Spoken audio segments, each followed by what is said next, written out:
오늘 우리에게 주시는 하나님 말씀을 받겠습니다. 오늘은 잠언 15장 10절, 11절 두 절 말씀을 함께 받겠습니다. 10절, 11절 우리 두 절을 같이 읽도록 하겠습니다. 시작. 도를 배반하는 자는 엄한 징계를 받을 것이요 견책을 싫어하는 자는 죽을 것이니라. 스올과 아바돈도 여호와의 앞에 드러나거든 하물며 사람의 마음이리요. 아멘. 하나님 말씀입니다. 오늘은 설교 제목을 이렇게 정해봤어요. 열길 물속도 한길 사람 속도 하나님은 다 아신다. 제목의 말씀과 또 두 가지 주신 마음을 나누고 우리가 기도하겠는데, 첫 번째 주시는 마음은 이런 마음입니다. 하나님 말씀을 우리가 따라야 될 길이고 진리고 생명입니다. 에 대한 말씀을 좀 나눌게요. 자, 10절 말씀을 먼저 볼게요. 10절에 보니까 여기 보니까 도를 배반하는 자는, 이 도는 말씀을 말하는 거예요. 엄한 징계를 받을 것이요 견책을 싫어하는 자는 죽을 것이니라. 이렇게 10절 말씀 하잖아요. 이게 도가 하나님 말씀인데, 그러니까 사람이 살면서 생활하는 모든 삶의 기준과 척도는 바로 하나님 말씀이 제시하는 의의 길을 말씀하는 거죠. 그러니까 10절 말씀은 이런 거예요. 하나님 말씀을 거역하는 자는 엄한 징계를 받는다. 근데 그럼에도 말씀이 주는 견책을 싫어하는 자는 결국 죽는다는 거예요. 굉장히 무서운 말씀을 하는 건데, 여기서 죽는 거는 영적인 죽음, 육적인 죽음을 다 말하는 거죠. 그러니까 말씀에 대한 우리의 삶의 태도에 따라서 인간의 모든 생사와 복이 결정된다라는 거예요. 10절은 그 말씀을 하는 건데, 여러분 성경을 잘 보면 말씀은 우리 인간이 꼭 따라가야 될 길이다 말씀을 하죠. 또 말씀은 절대로 변함없는 진리다라고 말씀을 하세요. 여러분, 진리가 갖고 있는 속성은 절대 변하지 않는 거거든요. 이런 때는 이렇게 저런 때는 저렇게 달라지는 거는 진리가 아니죠. 이 세상에 유일하게 영원히 변하지 않는 진리는 하나님 말씀밖에 없다는 거예요. 또 하나, 말씀은요 우리에게 생명을 주는 거죠. 그러니까 생명은 죽음이 감히 근접할 수 없는 영원한 생명을 의미하잖아요. 그러니까 말씀이 길이고 진리고 생명이라는 말은 그대로 그 말씀은 우리가 믿는 예수 그리스도 그분이세요.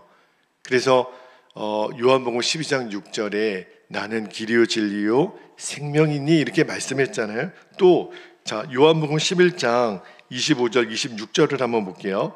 요한복음 11장 25절 26절에 보면 예수님 이렇게 말씀하셨죠. 예수께서 이르시되 나는 부활이요 생명이니 나를 믿는 자는 죽어도 살겠고 무릇 살아서 나를 믿는 자는 영원히 죽지 아니하리니 이것을 내가 믿느냐. 그러니까 성경이 말씀하시는 이 말씀의 권세는 그대로 예수님이 가지고 있는 속성과 똑같다는 거예요. 그러니까 말씀, 오직 예수님이 우리가 믿어야 되고 알아야 될 대상 아닙니까? 우리가 순종해야 될 대상 아닙니까? 그래야 말씀을 우리가 붙들어야만 우리가 길이요 진리요 생명이신 그 예수님을 따라 살 수 있는 거예요. 말씀을 떠나 사는 사람에게는 절대로 그 인생이 복되고 승리의 인생을 살 수 없을 뿐만 아니라 구원과 영생도 얻을 수 없는 거죠. 그래서 오직 예수님에게만, 오직 말씀에게만 우리가 길과 진리요 생명이 우리에게 있는 거죠. 그러니까 이 말씀의 가치에 대해서 눈을 우리가 얼마큼 열었느냐에 따라서 그 사람의 인생이 달라지는 거예요. 영국에 가장 존경하는 그 왕 중에 엘리자베스 여왕이 이런 말을 한 적이 있다는 거예요. 나는 영국을 버릴 수 있어도 성경은 버릴 수 없다. 왜냐하면 영국은 성경으로부터 부강해졌기 때문이다. 영국은 원래 해적의 나라였으나 성경 말씀으로 선진화되었으며 신사의 나라가 되었고 해가 지지 않는 대국이 된 것이다. 그렇게 말을 했대요. 그러니까 정말 하나님의 말씀이 거쳐간 나라마다 나라의 운명을 바꿨다는 거죠. 말씀의 위력이 그만큼 크다는 거예요. 그래서 오늘도 말씀을 묵상하면서 그런 마음을 주세요. 말씀을 대하는 태도에 대해서 우리가 점검해 보기를 원하는 겁니다. 신학교 때 제 친구 중에 같이 이렇게 수련회를 가거나 어디 이렇게 좀 모임이 있으면 잠잘 때 꼭 성경책을 베고 자는 친구가 하나 있었어요. 그래서 물어봤죠. 너는 왜 이렇게 성경책을 베고 자냐? 성경이 베개냐? 그랬더니 그러더라고요. 성경을 베고 있으면 그냥 그 말씀이 자기 머릿속에 옮겨올 것 같은 생각이 든다는 거예요. 뭐 효과가 실제로 있었는지 없었는지는 모르겠어요. 그러나 말씀은 여러분 우리가 눈으로 읽고 마음으로 붙잡고 내가 삶으로 읽어내야 되는 거죠. 그러니까 말씀에 대한 태도를 우리가 어떻게 정하느냐에 따라서 우리의 인생이 달라지기 때문에 그죠? 그러니까 말씀에 대한 태도에 따라서 우리가 살고 죽는 길이 달라지는 거예요. 우리가 정말 성공하고 또 실패하는 인생의 길이 달라진다라는 것을 꼭 기억하고 길이요 진리요 생명이 되시는 그 말씀을 사랑하고 또 말씀을 따라갈 수 있는 저와 여러분 되시기를 주님의 이름으로 축복합니다. 자, 두 번째 주시는 말씀을 마음을 좀 나눌게요. 제가 오늘 설교 제목을 열 길 물속도 한 길 사람 속도 하나님 다 아신다 그랬는데 두 번째 이런 마음입니다. 우리의 행위뿐만 아니라 우리의 생각까지도 선하고 온전하게 간직해야 한다는 말씀을 좀 나눌게요. 자, 11절 말씀을 다시 한번 봅니다. 11절에 보니까 여기 보면 좀 어려운 단어가 나오죠. 스올과 아바돈도 여호와의 앞에 드러나거든 하물며 사람의 마음이리요. 여기 스올과 아바돈이라고 하는 이 단어가요, 이 앞전에 있는 개역 성경에는 음부와 유명이라고 이렇게 표현을 했어요. 그러니까 스올이 음부인데 음부는 예수님도 표현하신 적이 있거든요. 그러니까 사람들이 선과 악의 심판을 통해서 죽은 자의 영혼이 가는 곳으로 여겼던 그 지하 세계, 그거를 음부라 그랬어요. 그게 스올이고 여기 보면 아바돈이라고 나오죠. 이게 유명이라고 하는 단어로 써여 있는데 음부보다 더 낮은 곳, 예수님이 그 귀신을 쫓아낼 때 무저갱으로 가라 이렇게 말씀하신 적이 있었거든요. 그러니까 무저갱을 말하는 거예요. 그러니까 여기 11절에 나오는 스올과 아바돈은 살아있는 사람의 육신의 눈으로는 보이지 않는, 볼 수도 없는 가장 은밀한 장소를 말하는 거거든요. 그런데 오늘 말씀에 보니까 이러한 스올과 아바돈도 여호와의 앞에 드러나거든. 무슨 말이죠?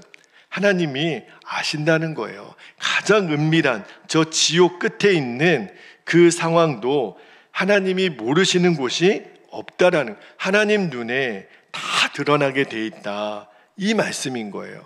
제가 오늘 설교 제목으로도 삼았는데 우리나라 속담에 여러분 열 길 물속은 알아도 한 길 사람 속은 모른다라는 말이 있죠. 그런데 여러분 생각해 보면 한 길 물속도 사람이 알기가 어려워요. 그런데 열 길 물속은 안다 하더라도 사람의 마음을 알기가 좀처럼 어렵다.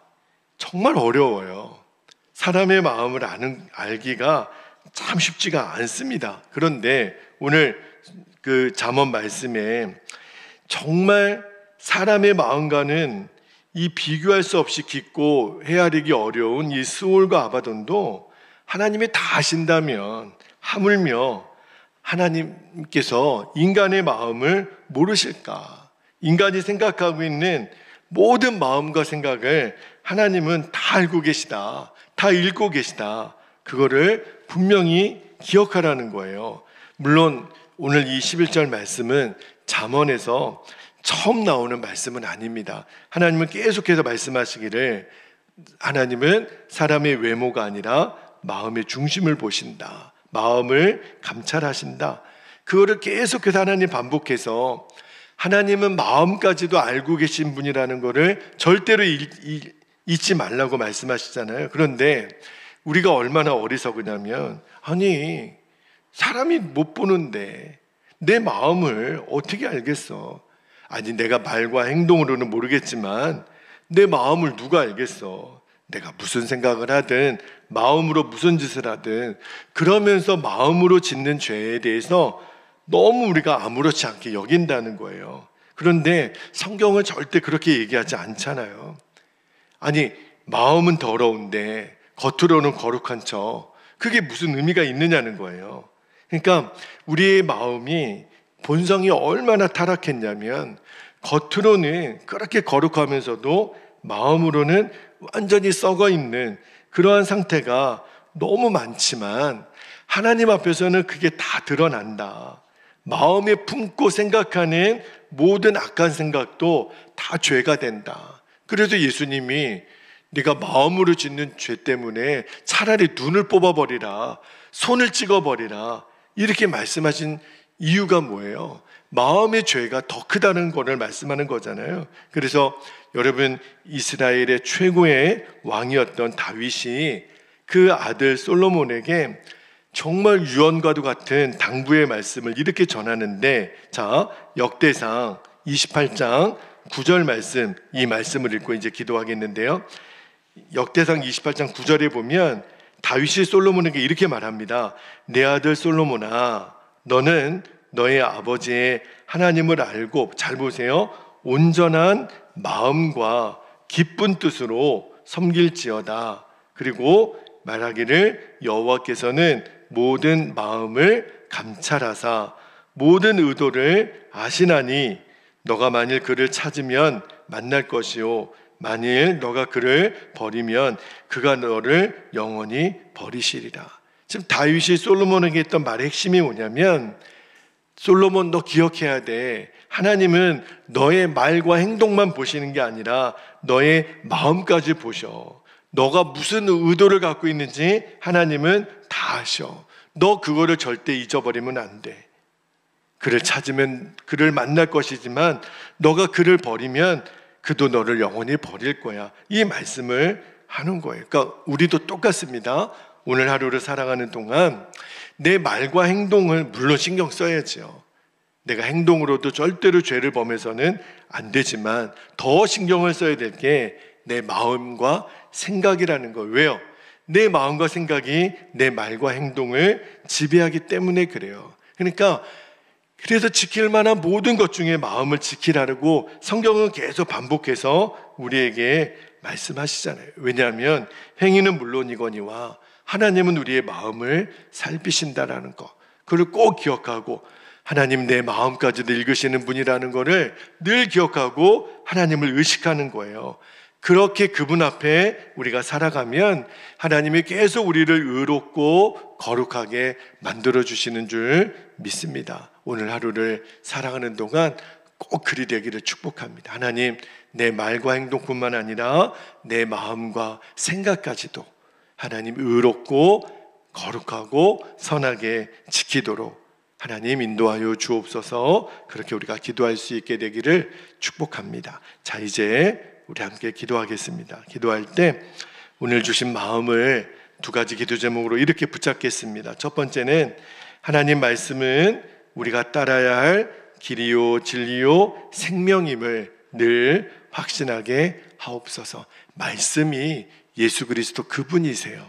두 번째는 겉으로 드러나는 행위뿐만 아니라 마음의 생각까지도 하나님 앞에서 언제나 선하고 온전하게 간직하게 하옵소서.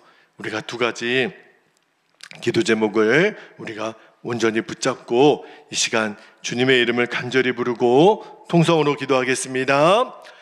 주여